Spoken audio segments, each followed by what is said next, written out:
Bina Dharma.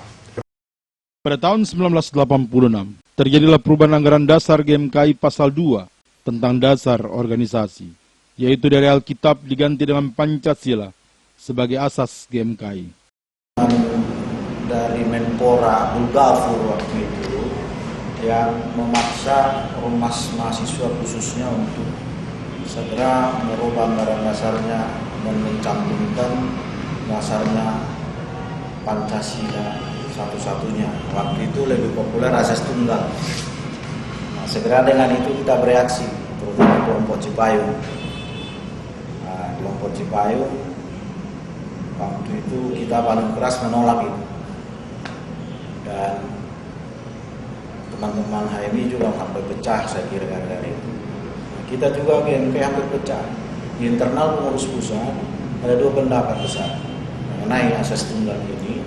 Pertama, yang setuju umumnya teman-teman yang orientasi pegawai negeri, orientasi ke arah Golkar ketika itu yang setuju, dan kita saya Alex kita termasuk yang tidak setuju dengan asas tunggal, sehingga segera kita kaji sebetulnya apa maksud dibalik ini semua.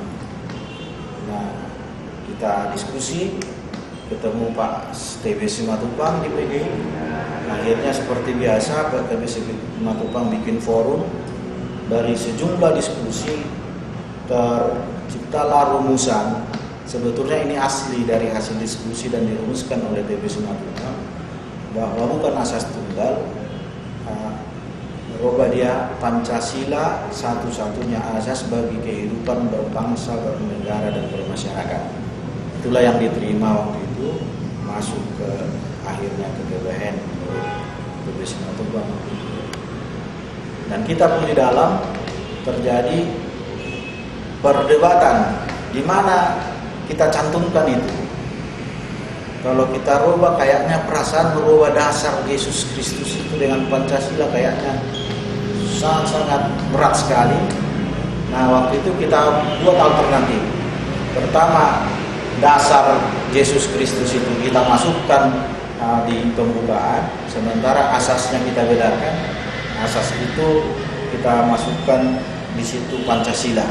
Karena apa pertimbangannya? Dasar dari Yesus Kristus itu, dasar kita itu bukan karya dari manusia, itu transendental dari Tuhan yang datang. Beda dengan Pancasila, karena itu dia ideologi, dia karya manusia, dia bisa berbeda.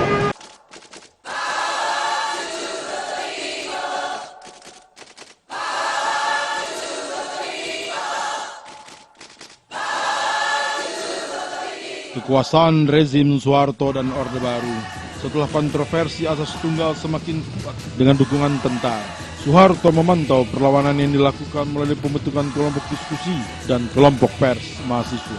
Soeharto yang pada waktu itu kekuasaannya mulai menggurita di mana-mana, merangsek masuk ke dalam hubungan gereja dan negara.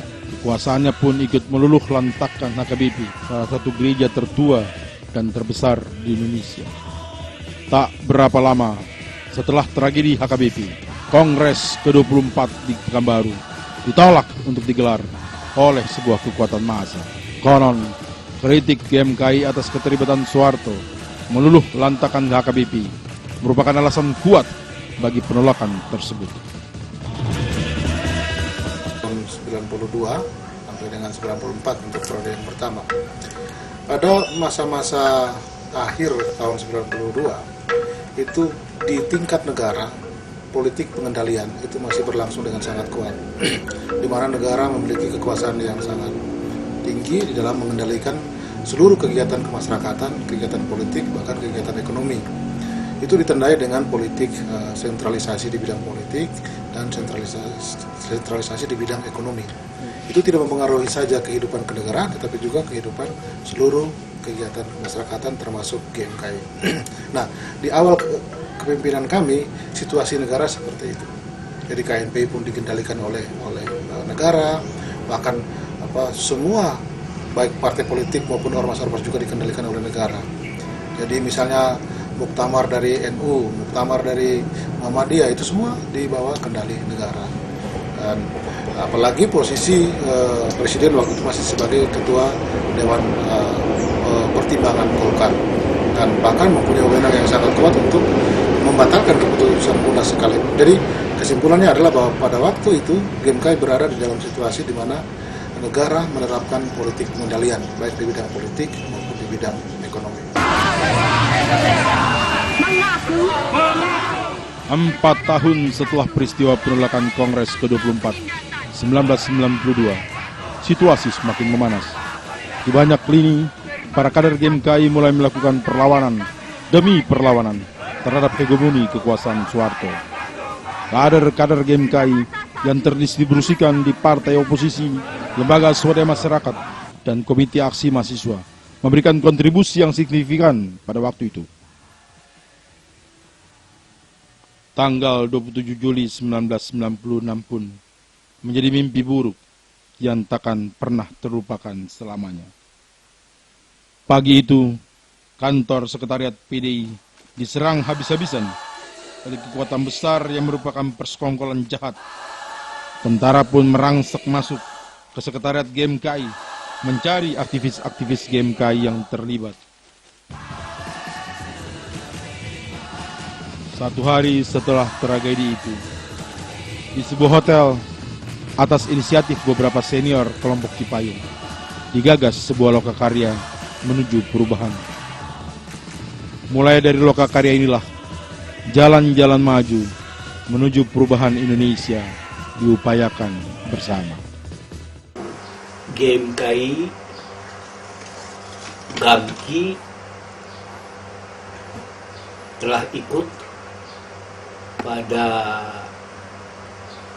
mulai 96, 1 hari sesudah peristiwa 27 Juli.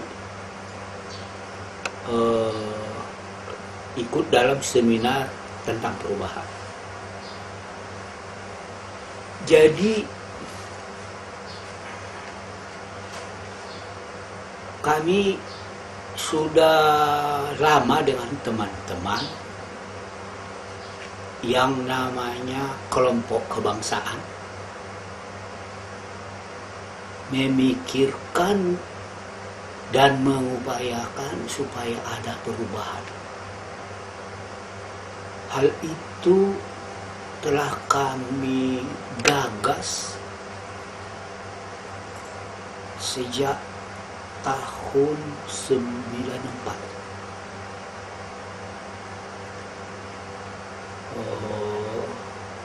94, 95 dan 96 lah. Seminar pemuda itu ya.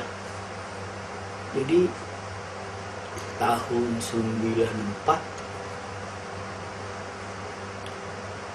teman-teman kelompok kebangsaan antara lain Gus Dur,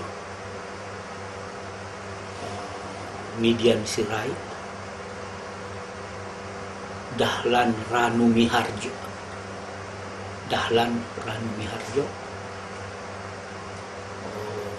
dan beberapa teman, termasuk beberapa teman dari tentara